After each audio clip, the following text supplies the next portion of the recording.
ওয়াশ-শামসু তাজরি লিমুস্তাকাররিন লাহা যালিকা তাকদীরুল আজিজিল আলীম ওয়াল কমারা কদ্দারনাহু মানাজিলা হাত্তা আদা কাল উরজুনিল কদীম লাশ-শামসু ইয়ানবাগি লাহা আন তুদরিকাল কমারা ওয়ালাল লাইলু সাবিকুন নাহার ওয়া কুল্লুন ফি ফালাকি ইয়াসবাহুন।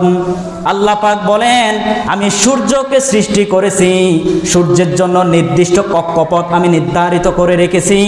আমার হুকুমে ওই সূর্য প্রতি সেকেন্ডে প্রতি মিনিটে প্রতিদিন দিন দিন সম্প্রসারণ হচ্ছে, তার লক্ষ্য উদ্দেশ্য সে পূরণ করতেছে। সূর্যকে আমি নির্দিষ্ট একটা মানজিল কক্ষ আমি নির্ধারণ করে দিয়েছি, সেই কক্ষের মধ্যে সূর্য পরিভ্রমণ করছে। ঠিক সেম আমি চাঁদকে সৃষ্টি করেছি, চাঁদের জন্য আমি আলাদা আলাদা মঞ্জিল সৃষ্টি করেছি। ওই মঞ্জিল দিয়ে চাঁদ প্রতিনিয়ত প্রতি সেকেন্ডে সম্প্রসারণ হচ্ছে, দিন দিন পরিভ্রমণ করছে। আবার সূর্য কখনো চাঁদের নাগাল পাবে না, আবার চাঁদ কখনো সূর্যের নাগাল পাবে না। দিন কখনো রাতকে ধরতে পারবে না, আবার রাত কখনো দিনকে ধরতে পারবে না। সুবহানাল্লাহ, কত বড় পাওয়ারফুল, কত বড় মুজিজা! একটু চিন্তা করে দেখেন, আল্লাহ পাক বলতেছে তোমরা যে সূর্য দেখো শুধুমাত্র ফুটবলের মতো দেখো, কিন্তু এই সূর্যের বড়ত্ব কম না বেশি? কথা বলেন, ছোট নাকি বড়? আমরা দেখি শুধুমাত্র একটা ফুটবল, কিন্তু পৃথিবীর চাইতে 13 লক্ষ গুণ বড়। একবার হিসাব করে দেখেন কত বড়। সুবহানাল্লাহ।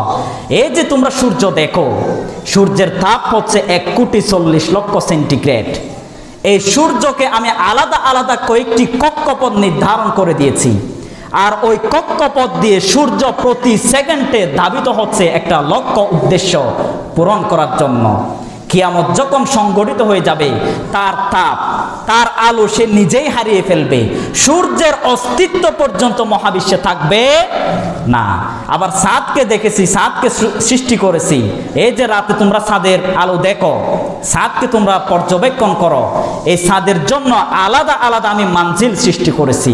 ওই মানজিল সমূহের মধ্যে চাঁদ তার নিজস্ব গতিতে চলমান থাকে। আবার চাঁদ কখনো সূর্যকে ধরতে পারবে না, আবার সূর্য কখনো চাঁদকে ধরতে পারবে না, দিন কখনো রাতকে ধরতে পারবে না, রাত কখনো দিনকে ধরতে পারবে না। আবার সেই সেম গতিতে আমাদের পৃথিবীও তার তাল মিলিয়ে, সূর্যের সাথে তাল মিলিয়ে, সূর্য সাথে সাথে পৃথিবীও সাথে সাথে দিন দিন সম্প্রসারণ, দিন দিন দূরে সরে যাচ্ছে। সুবহানাল্লাহ বিহামদিক। আল্লাহ পাক এমন ভাবে সূর্য, চাঁদ, পৃথিবী সৃষ্টি করলেন, একটা আরেকটার সাথে সংঘর্ষ লাগানোর কোনো যোগ্যতা, কোনো এক বিন্দু পরিমাণ ভুল ত্রুটি থাকতে পারে না।